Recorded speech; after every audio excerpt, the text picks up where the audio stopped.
Hi all, എല്ലാവർക്കും നമസ്കാരം. എല്ലാവർക്കും മാസ്റ്റർ മൈൻഡ് ഓൺലൈൻ ക്ലാസ്സുകളിലേക്ക് സ്വാഗതം. ശ്രദ്ധിക്കുക, നിലവിൽ നമ്മൾ കെമിസ്ട്രിയുമായി ബന്ധപ്പെട്ട് RRB SSC പരീക്ഷകളിലെ ഏറ്റവും പ്രധാനപ്പെട്ട ഒരു റാപ്പിഡ് സീരീസ് ആരംഭിക്കുകയാണ്. മുൻകാല ചോദ്യങ്ങളെ ഉൾപ്പെടുത്തി, അതിൻ്റെ ആൻസറിനെ ഉൾപ്പെടുത്തി, അതിൻ്റെ എക്സ്പ്ലനേഷനെ ഉൾപ്പെടുത്തി റാപ്പിഡ് സീരീസ് ആരംഭിക്കുകയാണ്. അപ്പോൾ നിലവിൽ നമ്മുടെ യൂട്യൂബ് ക്ലാസ്സിലുണ്ടെങ്കിൽ എല്ലാവരും നമ്മുടെ ചാനൽ കൃത്യമായി സബ്സ്ക്രൈബ് ചെയ്യുക, തൊട്ടപ്പുറത്ത് ബെൽ ബട്ടൺ ക്ലിക്ക് ചെയ്യുക, ഓൾ നോട്ടിഫിക്കേഷൻ അലേർട്ട് കൊടുക്കുക. എന്നിട്ട് നേരെ വന്നേ ബോർഡിലേക്ക് നോക്കൂ.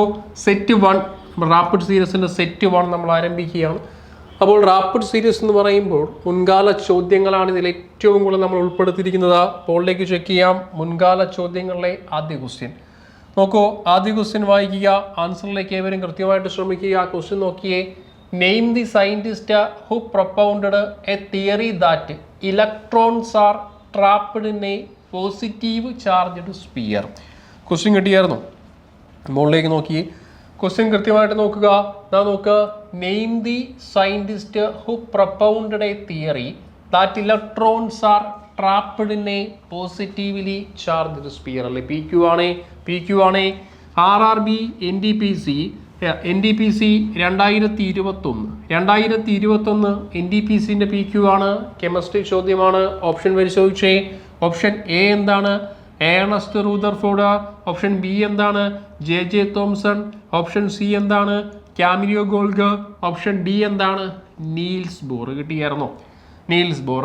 ഏതാ ആൻസർ? കൃത്യമായി പരിശോധിക്കുക. +1 +2 NCERT 9ാം ക്ലാസ്സിൽ NCERTയിൽ കാണുന്ന ഏറ്റവും പ്രധാനപ്പെട്ട ഒരു പോയിന്റാണ്. നിങ്ങൾ നോക്കി ഏത് വരും ആൻസർ നോക്കാം നമുക്കല്ലേ. ആ കൊടുത്തിരിക്കുന്ന തിയറി എന്താണ് ശരിക്കും? 1898 അല്ലേ? 1898 ഏറ്റവും പ്രധാനപ്പെട്ട ഒരു തിയറി ഉണ്ട്. എന്തായിരുന്നു അതിൻ്റെ പേര്? Plum pudding model. 1898 ഒരു തിയറിൻ്റെ പേരെന്തായിരുന്നു?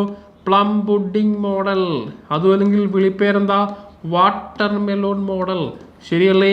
പ്ലം പുഡിംഗ് മോഡൽ അല്ലെങ്കിൽ വിളിപ്പേരെന്താ? വാട്ടർ മെലോൺ മോഡൽ എന്നൊരു കൺസെപ്റ്റ് ഉണ്ട്. ഓക്കെ, ആ കൺസെപ്റ്റ് കൊണ്ടുവന്ന ആരായിരുന്നു? JJ Thomson. അപ്പോൾ ആ JJ തോംസണിൻ്റെ കൺസെപ്റ്റിനെ പറ്റിയാണ് ഇവിടെ പറഞ്ഞിരിക്കുന്നത്. സോ നമുക്ക് എങ്ങോട്ട് പോകണം? ആൻസറിലേക്ക്. ഓപ്ഷൻ ബി വരില്ലേ? നോക്കൂ.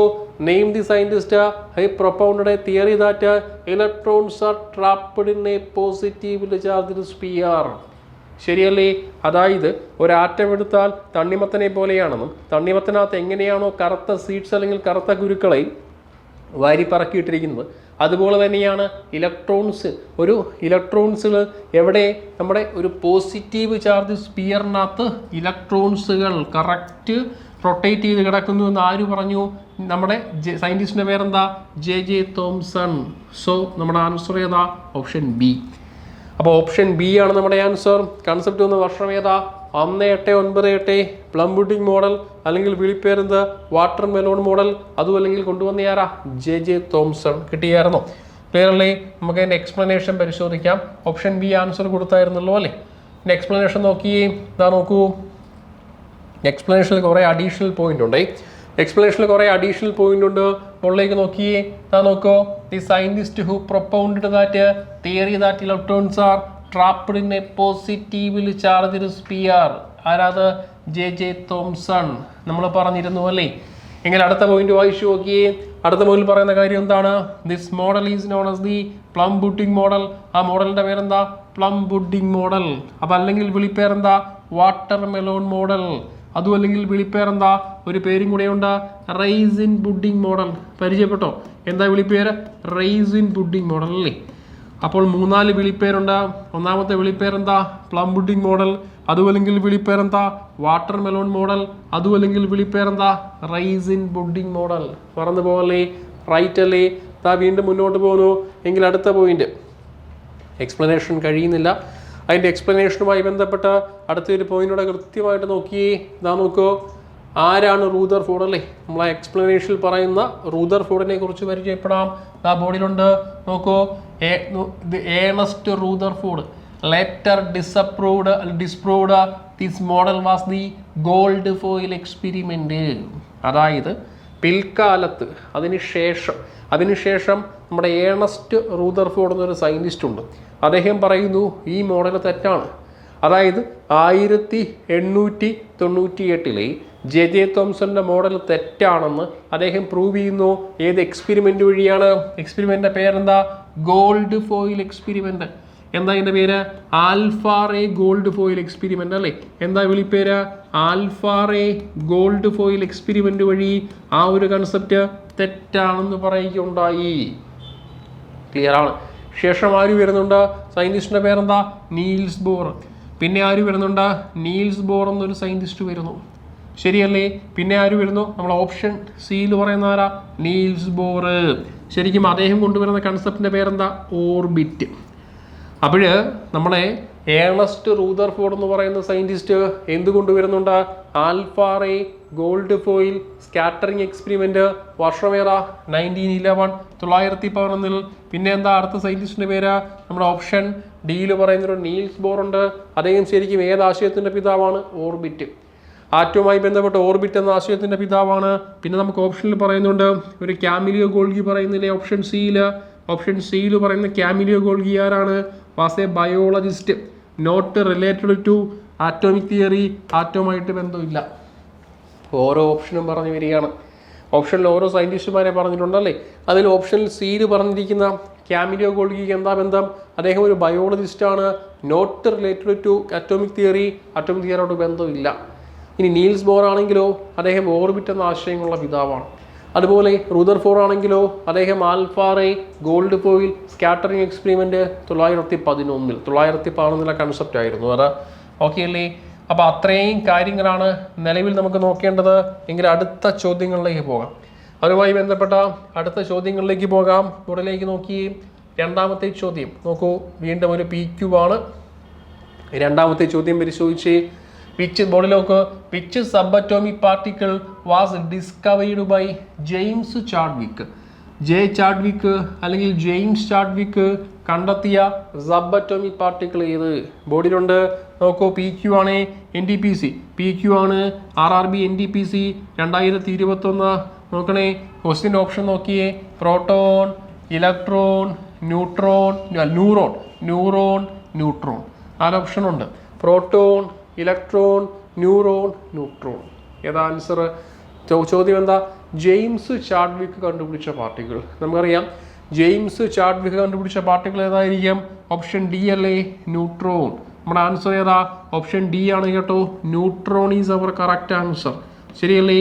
ഓപ്ഷൻ ഡി ആണ് ന്യൂട്രോൺ. ജെയിംസ് ചാഡ്വിക്ക് ഏത് വർഷമാ? 1932.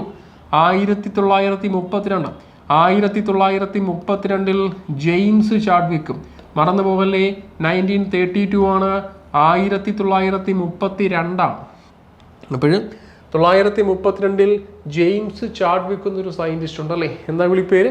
ജെയിംസ് ചാഡ്വിക്ക് എന്നൊരു സയന്റിസ്റ്റ് ഉണ്ട്. ഈ സയന്റിസ്റ്റാണ് ശരിക്കും ആരെ കണ്ടുപിടിച്ചിരിക്കുന്നത്? ന്യൂട്രോൺ. എന്താ വിളിപ്പേര്? ന്യൂട്രോണിനെ കണ്ടുപിടിച്ചിരിക്കുന്ന ആരാണ്? ജെയിംസ് ചാഡ്വിക്ക് എന്ന് പറയുന്ന ഒരു സയന്റിസ്റ്റാണ്. എന്താ വിളിപ്പേര്? ജെയിംസ് ചാഡ്വിക്ക് ആണ് ആരെ കണ്ടുപിടിച്ചിരിക്കുന്നത്?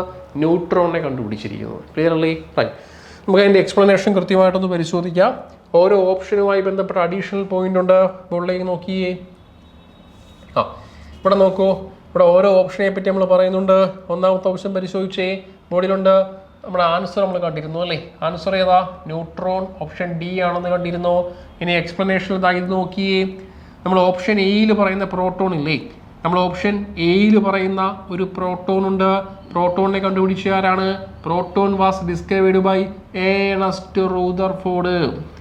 പ്രോട്ടോണിനെ കണ്ടുപിടിച്ച ആരാ? Ernest Rutherford. ഏതാ വർഷം? 1920 ആണ്. 1920 പ്രോട്ടോണിനെ കണ്ടുപിടിച്ചു അല്ലേ? ബോർഡിലുണ്ട്. നോക്ക്, 1920 ആണ്. 1920 ആരെ കണ്ടുപിടിച്ചു? പ്രോട്ടോണിനെ കണ്ടുപിടിച്ചു. എങ്കിൽ അടുത്ത പോയിന്റ്, അടുത്ത ആരാ? ഇലക്ട്രോൺ. ഓപ്ഷൻ ബിയിലല്ലേ? ഓപ്ഷൻ ബിയിൽ പരിചയപ്പെട്ടു. ആരാണ്? ഇലക്ട്രോൺ ആണ്. ഇലക്ട്രോണിനെ കണ്ടുപിടിച്ച ആരാണ്? J Thomson. ആരാണ്? ജെ തോംസൺ എന്നൊരു പേഴ്സണാലിറ്റിയാണ്. ഏതാ വർഷം? 1897. അടുത്ത ആരാ? ന്യൂട്രോൺ അല്ല, ശരിക്കും ന്യൂറോൺ. അപ്പോൾ ഓപ്ഷൻ സി നമ്മളെ ആശയക്കുഴപ്പമാക്കാനാണ് ഒഫീഷ്യൽ ഓപ്ഷനിൽ ഒരു ഓപ്ഷൻ സി കൊടുത്തിരിക്കുന്നത്. നോക്കിയേ, ന്യൂറോൺ ആണ്. ശരിക്കും ന്യൂറോൺ എന്താണ്? അത് നമ്മളെ ബ്രെയിനുമായി ബന്ധപ്പെട്ട ബയോളജിയാണ് അല്ലേ. ബയോളജിയാണ്, ബ്രെയിനുമായാണ് ബന്ധം. നോക്കിയേ, neuron is a misspelling and is unrelated to subatomic particles. അപ്പം it refers to the nerve cells in biology. ബയോളജിയിലെ നെർവ് സെൽസുമായിട്ടാണ് ബന്ധം. പലപ്പോഴും നമ്മൾ ആ എക്സാമിൻ്റെ ടെൻഷൻ അടക്കി പെട്ടെന്ന് ന്യൂറോൺ ആൻസർ കൊടുക്കാൻ ടെൻഡൻസി ഉണ്ടാകും. അതാണ് ശരിക്കും ഒരു ഒഫീഷ്യൽ PYQ ആണ്. അതിൽ കൃത്യമായി ഓപ്ഷൻ സിയിൽ നമ്മളെ ആശയക്കുഴപ്പം ഉണ്ടാക്കാനായിട്ട് ന്യൂറോണിനെ കൊടുത്തിരിക്കുന്നു. ന്യൂറോൺ വേറെ, ന്യൂട്രോൺ വേറെ. ന്യൂറോൺ എന്തുമായിട്ടാണ് ബന്ധം? It refers to nerve cells in biology. ബയോളജിയിലെ നെർവ് സെൽസ് ആണ് ആര്? ന്യൂറോൺ. രണ്ടും രണ്ടാണ്. നമ്മളിത് ന്യൂട്രോൺ വേറെ, ന്യൂറോൺ വേറെ. ക്ലിയർ അല്ലേ? റൈറ്റ്. എങ്കിൽ അടുത്ത പോയിന്റിലേക്ക് പോകുന്നു, അടുത്ത ക്വസ്റ്റ്യനിലേക്ക് പോകുന്നു. ബോർഡിലേക്ക് നോക്കണേ. അടുത്തൊരു ചോദ്യങ്ങളിലേക്ക് പോകുന്നു. അടുത്തൊരു PYQ പരിശോധിക്കാം. Question number 3. അപ്പോൾ ആറ്റവുമായി ബന്ധപ്പെട്ട അടുത്തൊരു PYQ പരിശോധിക്കാം. ക്വസ്റ്റ്യൻ നമ്പർ 3 ബോർഡിലുണ്ട്. നോക്ക്, ഒന്ന് വായിച്ചു നോക്കിയേ. Which British physicist was awarded the Nobel prize in physics in 1906 for his work on discovered electrons? ഏറ്റവും പ്രധാനപ്പെട്ട ഒരു ചോദ്യമാണ്. താഴെ കൊടുത്തിരിക്കുന്നതിൽ ഏത് ഫിസിസ്റ്റിനാണ് 1906 നൊബൽ പ്രൈസ് കിട്ടിയത്? For his work on discovery of electrons. ഇലക്ട്രോൺസിനെ കണ്ടുപിടിച്ചതിന് 1906 നൊബൽ സമ്മാനം കിട്ടിയ ഫിസിസ്റ്റ് ആര്? ഓൺ ദ ബോർഡിൽ PQ ആണ്. RRB, NTPC 2021. അപ്പം നമുക്കവിടെ ശരിക്കും ആ ചോദ്യത്തിൽ മറ്റൊരു ചോദ്യം കിടപ്പുണ്ട്. ആ ചോദ്യത്തിനകത്ത് മറ്റൊരു ചോദ്യം കിടപ്പുണ്ട്. എന്താ അത്? നോക്കൂ, നോബൽ പ്രൈസ് ഇൻ ഫിസിക്സ് 1906. 1906 ഫിസിക്സുമായി അല്ലെങ്കിൽ കെമിസ്ട്രിയുമായി ബന്ധപ്പെട്ട് അല്ലെങ്കിൽ ഒരു നോബൽ സമ്മാനം കിട്ടിയ വ്യക്തിയാണ് ആര്? ഈ ആൻസറിൽ വരുന്ന വ്യക്തി. നമുക്കറിയാം, നമ്മൾ നേരത്തെ കണ്ടിരുന്നു തൊട്ട് മുന്നേയുള്ള ഓപ്ഷൻ അല്ലേ, തൊട്ട് മുന്നേ ഉള്ള എക്സ്പ്ലനേഷനിൽ കണ്ടിരുന്നു who was the father of electrons. ആരാണ് ഈ കൊടുത്തിരിക്കുന്ന ഇലക്ട്രോൺസിനെ കണ്ടുപിടിച്ചത്? ആരാ കണ്ടുപിടിച്ചത്? ഇലക്ട്രോൺസിന്റെ പിതാവാര? JJ Thomson. ശരിയല്ലേ? അപ്പോൾ ഫാദർ ഓഫ് ഇലക്ട്രോണിന്റെ പിതാവാര? ഓപ്ഷൻ സി ആണ്, JJ തോംസൺ. ഇവിടുന്ന് മറ്റൊരു പോയിന്റ് കിട്ടും. He got Nobel prize in 1906. ശരിയല്ലേ? 1906 ഇദ്ദേഹത്തിന് എന്ത് കിട്ടിയിട്ടുണ്ട്? നൊബൽ സമ്മാനം കിട്ടി. അങ്ങനെ മറ്റൊരു ചോദ്യം കൂടെ അവിടെ കിടപ്പുണ്ട്. ശരിയല്ലേ? ആണോ? Which British physicist was award Nobel prize in physics? അപ്പോൾ അവിടുന്ന് മറ്റൊരു ചോദ്യം മനസ്സിലായി. 1906 ഫിസിക്സ് എന്ന വിഷയത്തിൽ 1906 നൊബൽ സമ്മാനം കിട്ടിയ ഒരു സയൻറ്റിസ്റ്റും കൂടെയാണ് ആര്? നമ്മുടെ JJ തോംസൺ. അപ്പോൾ അവിടെ മറ്റൊരു ക്വസ്റ്റ്യൻ ചോദിക്കാം. JJ തോംസണ് നൊബൽ സമ്മാനം കിട്ടിയ വർഷം ഏത്? 1906. അപ്പോൾ അങ്ങനെയും കൂടെ ഒരു ചോദ്യം ഇവിടെ കിടപ്പുണ്ട്. മറന്നു പോകല്ലേ? എങ്കിൽ നമുക്ക് അതിൻ്റെ എക്സ്പ്ലനേഷൻ പരിശോധിക്കാം. നമുക്ക് നോക്കാം എന്താണ് അതിൻ്റെ എക്സ്പ്ലനേഷനിലുള്ളത്. നമുക്ക് കൃത്യമായി പരിശോധിക്കാം. നോക്കൂ, ഏറ്റവും പ്രധാനപ്പെട്ട ഒരു ബോക്സാണ്. കൃത്യമായിട്ടത് പരിശോധിക്കുക. ബോർഡിലേക്ക് നോക്കിയേ. സയൻറ്റിസ്റ്റിൻ്റെ പേരെന്താ? JJ Thomson. എന്താ കണ്ടുപിടുത്തം? ഡിസ്കവറി ഓഫ് ഇലക്ട്രോണിനെ കണ്ടുപിടിച്ചു. അതുപോലെ തന്നെ അദ്ദേഹത്തിൻ്റെ മറ്റൊരു കോൺട്രിബ്യൂഷൻ എന്താ? ബോർഡിലുണ്ട്. He proposed the plum pudding model of the atom. 2 point. JJ തോംസണുമായി ബന്ധപ്പെട്ട് 2 പോയിന്റുകൾ പരിശോധിക്കാം. ഒന്നാമത്തെ പോയിന്റ്, ഇലക്ട്രോണിനെ കണ്ടുപിടിച്ചു, നമ്മൾ പറഞ്ഞു അല്ലേ. അപ്പോൾ ഏതായിരുന്നു അതിൻ്റെ വർഷം കൂടെ ഞാൻ എഴുതിക്കോട്ടെ. ഇലക്ട്രോൺ കണ്ടുപിടിച്ച വർഷം എപ്പോഴാ? 1897. അടുത്ത പോയിന്റ് എന്താ? ഹി പ്രൊപ്പോസ്ഡ് പ്ലം പുഡിംഗ് മോഡലിനെ പ്രൊപ്പോസ് ചെയ്തു. ഏതാ വർഷം? 1898. അതായത് ഇലക്ട്രോണിനെ കണ്ടുപിടിച്ച് തൊട്ടടുത്ത വർഷം അദ്ദേഹം എന്ത് ചെയ്തു? പ്ലം പുഡിംഗ് മോഡലിനെ കൊണ്ടുവന്നു. ഇനി ആ ഒരു തോംസണ് നൊബൽ സമ്മാനം കിട്ടിയ വർഷം എപ്പോഴാ? ബോർഡിലുണ്ട്. 1906 ആണ് നമ്മളിപ്പോൾ പറഞ്ഞതല്ലേ ഫിസിക്സിൽ. 1906 നൊബൽ സമ്മാനം കിട്ടി ഫിസിക്സ്. എങ്കിൽ അടുത്ത എക്സ്പ്ലനേഷൻ വന്നേ. നോക്കൂ, സയൻറ്റിസ്റ്റിൻ്റെ പേരെന്താ? Ernest Rutherford. എന്താ കണ്ടുപിടുത്തം? He was discovered the nucleus of atom. ഒരു ആറ്റവുമായി ബന്ധപ്പെട്ട് ന്യൂക്ലിയസിനെ കണ്ടുപിടിച്ചു. ശരിയല്ലേ? അപ്പോൾ he was discovered the nucleus of atom. ന്യൂക്ലിയസിനെ കണ്ടുപിടിച്ചു. ശരിയാണോ? ന്യൂക്ലിയസിനെ കണ്ടുപിടിച്ചു. നേരത്തെ പറഞ്ഞു ന്യൂക്ലിയസിനെ കണ്ടുപിടിക്കാൻ അദ്ദേഹത്തിനെ സഹായിച്ച എക്സ്പെരിമെൻ്റ് പേരെന്താ? Gold foil experiment. Also Ernest Rutherford was the father of the nuclear physics in world. മറന്നു പോകല്ലേ? He was the father of nuclear physics in world. Nuclear physics എന്ന ആശയത്തിൻ്റെ ലോകത്തിലെ പിതാവ്. Again, he got Nobel Prize in Chemistry on 1908. അപ്പോൾ 1908 കെമിസ്ട്രിയിൽ Nobel സമ്മാനം കിട്ടിയ ആർക്കാണ്? Ernest Rutherford. അദ്ദേഹവുമായി ബന്ധപ്പെട്ട് ഒരുപാട് പോയിന്റുകളുണ്ട്. അതിൽ 2 പോയിന്റുകൾ മാത്രം ഇപ്പോൾ നോക്കുക. ഒന്നാമത്തെ പോയിന്റ് എന്താ? Discovered atomic nucleus of atom by an experiment is called gold foil experiment. അതുപോലെ തന്നെ he was known as the father of nuclear physics in world. Nuclear ഫിസിക്സിന്റെ ലോകത്തിലെ പിതാവാണ്. He got Nobel prize in 1908 in chemistry. എങ്കിൽ അടുത്ത point, സയന്റിസ്റ്റിന്റെ പേരെന്താ? Niels Bohr. അടുത്ത point എന്താ? സയന്റിസ്റ്റിന്റെ പേര് പരിഗണിച്ചേ, നീൽസ് ബോർ. എങ്കിൽ നോക്കുക ഏതാ? He developed Bohr model of atom. അദ്ദേഹം എന്ത് തയ്യാറാക്കിയെടുത്തു? Bohr model of atom. അതുവഴി എന്ത് കണ്ടുപിടിച്ചു? ഓർബിറ്റ് കൺസെപ്റ്റ് അല്ലേ? ഓർബിറ്റ് എന്നൊരു കൺസെപ്റ്റ് തിരിഞ്ഞു പോകല്ലേ. അപ്പോൾ he developed Bohr model of atom അല്ലേ? നോക്കണേ, he developed Bohr model of atom. He developed Bohr model of atom. Also he developed orbit concept. ഇനി ആ നീൽസ് ബോറിന് നൊബൽ സമ്മാനം കിട്ടിയ വർഷം എപ്പോഴാണ്? ഫിസിക്സിലാണ് കിട്ടിയത്, 1922. അപ്പോൾ 1922 ഫിസിക്സുമായി ബന്ധപ്പെട്ട നൊബൽ സമ്മാനം കിട്ടി. ഏറ്റവും പ്രധാനപ്പെട്ട ഒരു ബോക്സാണ്, പഠിച്ചിരിക്കണം. Once again repeating explanation. Thomson Nobel സമ്മാനം കിട്ടി 1906 ഫിസിക്സ്.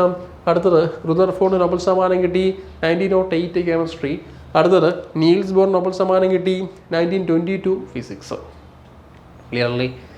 അപ്പോൾ ഇതാണ് അതിൻ്റെ എക്സ്പ്ലനേഷൻ. കൃത്യമായിട്ട് നോക്കുക. അപ്പോൾ ഇതുപോലെയുള്ള സീരീസുകൾ നമ്മൾ വീണ്ടും തുടരുന്നതായിരിക്കും. നമ്മൾ PYQൻ്റെ സെറ്റ് 1 സെഷൻ കണ്ടുകൊണ്ടിരിക്കുകയാണ്. എങ്കിൽ നോക്കൂ, 4ാമത്തെ ചോദ്യം കഴിഞ്ഞില്ല. നമ്മുടെ 4ാമത്തെ ചോദ്യങ്ങളിലേക്ക് കടക്കുന്നു. Question പരിശോധിച്ചേ.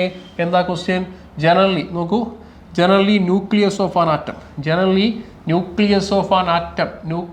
An atom consist of dash. ആരൊക്കെയുണ്ട്? ഓപ്ഷൻ എ എന്താണ്? Protons and neutrons. Option B എന്താണ്? Protons and electrons. Option C എന്താണ്? Electrons and neutrons. Option D എന്താണ്? Neutrons only. PQ ആണ്. ജെയിൻ്റെ ക്വസ്റ്റ്യൻ ആണ്, മറന്നുപോലെ. ജെയിൻ്റെ ക്വസ്റ്റ്യൻ ആണ്. RRB JEE 2014. നോക്ക്, RRB JEE 2014 ജെയിൻ്റെ ക്വസ്റ്റ്യൻ പേപ്പറിലെ ക്വസ്റ്റ്യൻ ആണിത്. ഒഫീഷ്യൽ PQ ആണ്. അപ്പോൾ നോക്കൂ, generally nucleus of an atom. 8ാം class ആണ് അല്ലേ? ഞാൻ പറഞ്ഞല്ലോ 8ാം ക്ലാസ് 9ാം ക്ലാസ്സിലെ NCERTയിലെ ബേസ് ചോദ്യമാണ്. അപ്പോൾ ഇങ്ങനെയുള്ള ചോദ്യങ്ങളാണ് നിലവിൽ ചോദിച്ചുകൊണ്ടിരിക്കുന്നത്. നോക്കൂ, അപ്പോൾ നമ്മുടെ ആൻസർ ഏത് വരും? ന്യൂക്ലിയസ് ആണ് ചോദിച്ചിരിക്കുന്നത് അല്ലേ? നമുക്കറിയാം, നമ്മൾ 8ൽ ഇതിൻ്റെ ഒരു ഫിഗർ പഠിക്കുന്നു. 8ാം ക്ലാസ് നമ്മൾ ആറ്റത്തിൻ്റെ ഫിഗർ പഠിക്കുന്നുണ്ട്. ഒരു ആറ്റം എടുത്താൽ എപ്പോഴും നടുക്ക് ന്യൂക്ലിയസ് അല്ലേ? അതെ, ന്യൂക്ലിയസിനകത്താരൊക്കെയുണ്ട്? P+N. ശരിയല്ലേ? P+N ഉണ്ട്. P ആരാ? പ്രോട്ടോൺ. ഒരു ആറ്റം എടുത്താൽ എപ്പോഴും നടുക്കാരുണ്ട്, ന്യൂക്ലിയസ് ആണ്. ന്യൂക്ലിയസിനകത്താരൊക്കെയുണ്ട്? P+N. P ആരാ? പ്രോട്ടോൺ.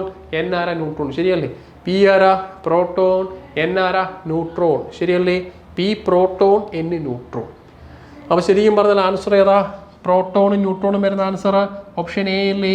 നോക്കണേ, ഓപ്ഷൻ എ.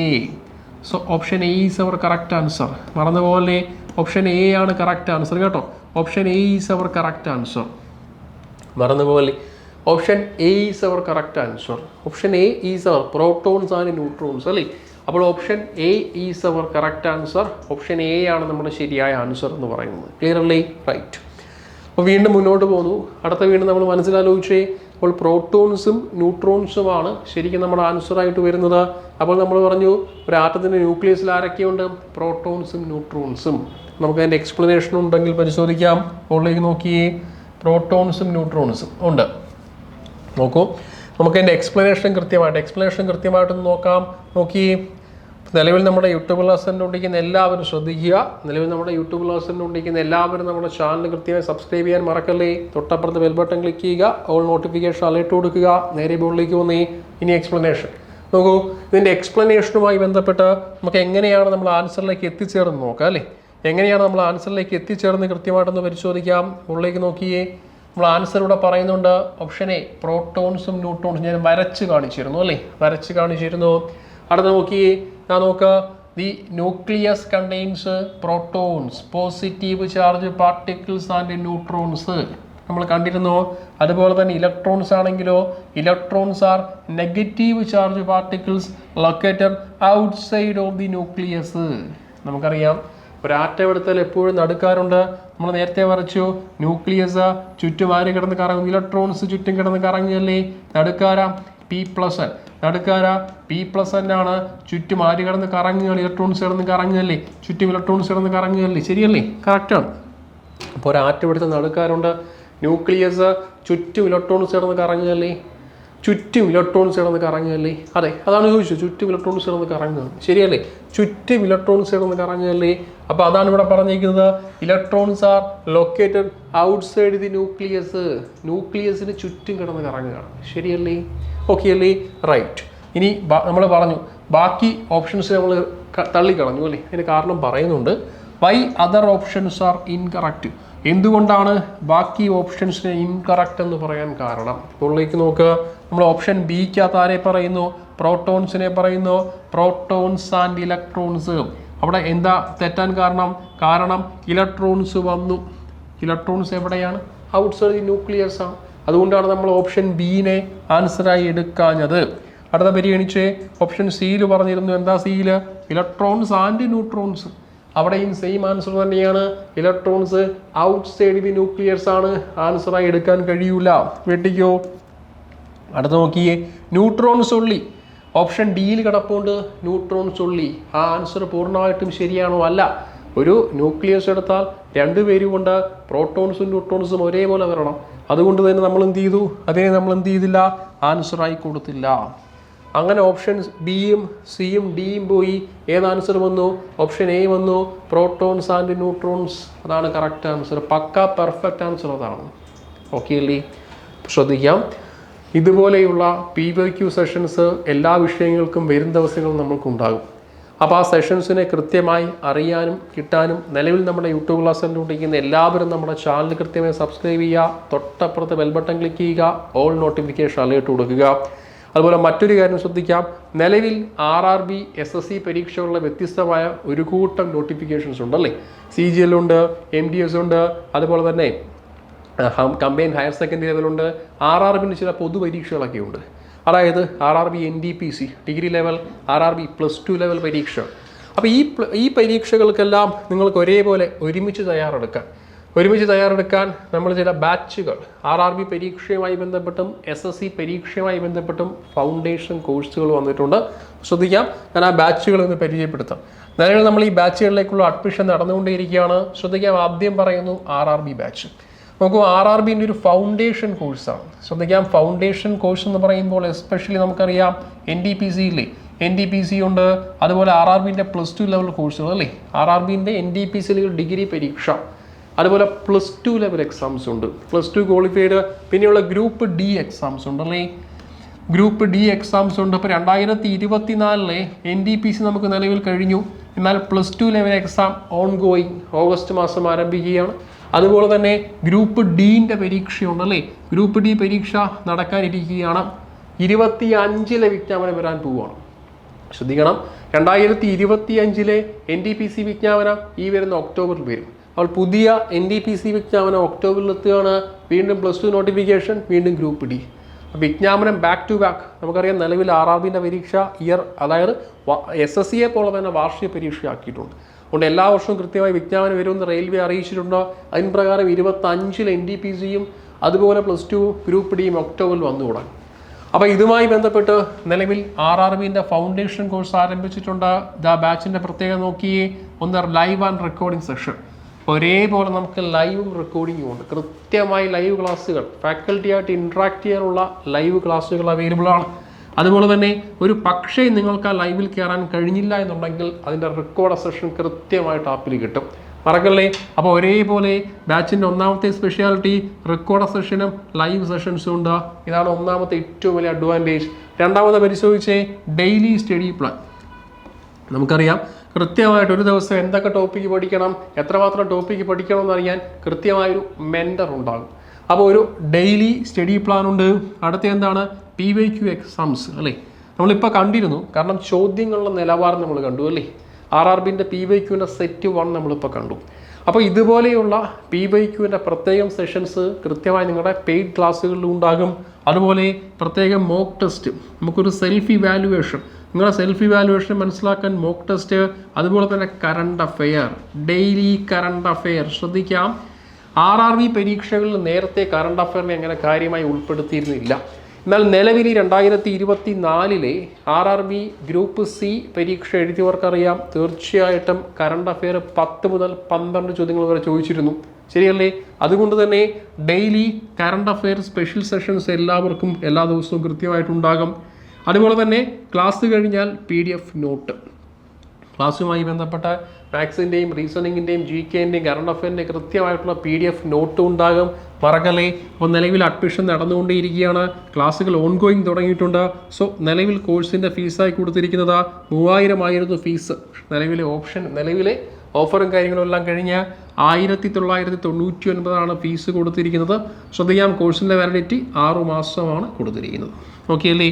അപ്പോൾ ഇതിൻ്റെ ഡീറ്റെയിൽസ് അറിയാൻ കൃത്യമായിട്ട് നമുക്കൊരു നമ്പറുണ്ട്, 9645. നോക്കൂ, 9645070404 എന്ന നമ്പറിലേക്ക് കോൺടാക്ട് ചെയ്യാവുന്നതാണ്. അതിൽ വാട്സാപ്പിൽ മെസ്സേജ് അയക്കാവുന്നതാണ്.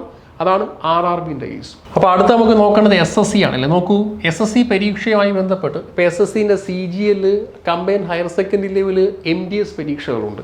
നമുക്കറിയാം SSC പൊതുവേ എന്താണ്, വാർഷിക പരീക്ഷയാണെന്നറിയാം. അപ്പോൾ SSCൻ്റെ CGL, combine higher secondary, MDS പരീക്ഷ, അപ്പോൾ റെയിൽവേ പോലെ തന്നെ SSC ഓൾറെഡി വർഷങ്ങളായിട്ട് തന്നെ വാർഷിക പരീക്ഷയാണ്. അപ്പോൾ ഇതിൻ്റെയും ഒരു ഫൗണ്ടേഷൻ കോഴ്സ് നമ്മൾ നിലവിൽ ആരംഭിച്ചിട്ടുണ്ട്. ഫൗണ്ടേഷൻ കോഴ്സിൻ്റെ വിശദാംശങ്ങൾ ഇതുപോലെ തന്നെ നമ്മൾ എന്താണോ RRBയിൽ പറഞ്ഞാൽ അതുപോലെ തന്നെ നോക്കിയേ. റെക്കോർഡ് സെഷൻസ് ഉണ്ട്, ലൈവ് സെഷൻസ് ഉണ്ട്, ഡെയിലി സ്റ്റഡി പ്ലാൻസ് ഉണ്ട്, PYQ എക്സാംസ് ഉണ്ട്, മോക്ക് ടെസ്റ്റുകളുണ്ട്, ഡെയിലി കറണ്ട് അഫെയർസ് ഉണ്ട്, PDF നോട്ടുകളുണ്ട്. അപ്പോൾ ഇതുപോലെ തന്നെ SSC പരീക്ഷയിലും ഇത്രയും ഡീറ്റെയിൽസ് ഉൾപ്പെടുത്തി നിലവിൽ നമ്മൾ ബാച്ചുകൾ അഡ്മിഷൻ നടന്നുകൊണ്ടിരിക്കുകയാണ്. ക്ലാസ്സുകൾ ഓൺഗോയിങ് സ്റ്റാർട്ട് ചെയ്ത് കഴിഞ്ഞു. അപ്പോൾ അതിലേക്ക് ജോയിൻ ചെയ്യാം. SSCൻ്റെ ഫൗണ്ടേഷൻ ബാച്ചാണ്. നിലവിൽ കോൺടാക്ട് നമ്പർ ഡീറ്റെയിൽസ് അറിയാൻ 9645070404 തന്നെയാണ്, മറക്കരുത്. അതുപോലെ ആപ്പുണ്ടേ, നമ്മുടെ ആപ്പിൻ്റെ ഡീറ്റെയിൽസുകൾ കൃത്യമായിട്ടും നമ്മുടെ ക്ലാസ്, അതായത് ഫ്രീ സെഷൻസും ഡെമോ സെഷൻസും ക്ലാസ്സുകൾ മനസ്സിലാക്കാനായി ഒന്നുകിൽ നിങ്ങൾക്ക് എന്ത് ചെയ്യാം, ഇവിടുന്ന് സ്കാൻ ചെയ്യാം, അതല്ലാത്ത പക്ഷം നേരെ പ്ലേ സ്റ്റോറിൽ കയറുക, അവിടുന്ന് ആപ്പ് ഡൗൺലോഡ് ചെയ്യാം. അവിടുന്ന് കൃത്യമായിട്ട് നമ്മുടെ മാസ്റ്റർ മൈൻഡ് ലേണിംഗ് ആപ്പ് എന്ന ആപ്പ് ഡൗൺലോഡ് ചെയ്യാം. ഡെമോ ക്ലാസ്സുകളെയും സെഷൻസിനെ കൃത്യമായി കണ്ട് കാര്യങ്ങൾ മനസ്സിലാക്കാം. അപ്പോൾ ബാക്കി എല്ലാ ഡീറ്റെയിൽസും വരുന്ന ദിവസങ്ങളിൽ പറയാം. നിലവിൽ നമ്മുടെ വൺസ് അഗൈൻ റിപ്പീറ്റ് ചെയ്യുന്നു, നമ്മുടെ യൂട്യൂബ് ക്ലാസ് കണ്ടുപിടിക്കുന്ന എല്ലാവരും നമ്മുടെ ക്ലാസ്സുകൾ കൃത്യമായി സബ്സ്ക്രൈബ് ചെയ്യാം. തൊട്ടപ്പുറത്ത് ബെൽ ബട്ടൺ ക്ലിക്ക് ചെയ്യുക, ഓൾ നോട്ടിഫിക്കേഷൻ അലേർട്ട് കൊടുക്കുക. ഈ ഒരു സെഷൻസ് തുടരുന്നതായിരിക്കും. സെറ്റ് 1 എന്ന് കംപ്ലീറ്റ് ആയി, സെറ്റ് 2 വരുന്ന ദിവസങ്ങളിൽ. ഓക്കെ അല്ലേ? Okay, thank you.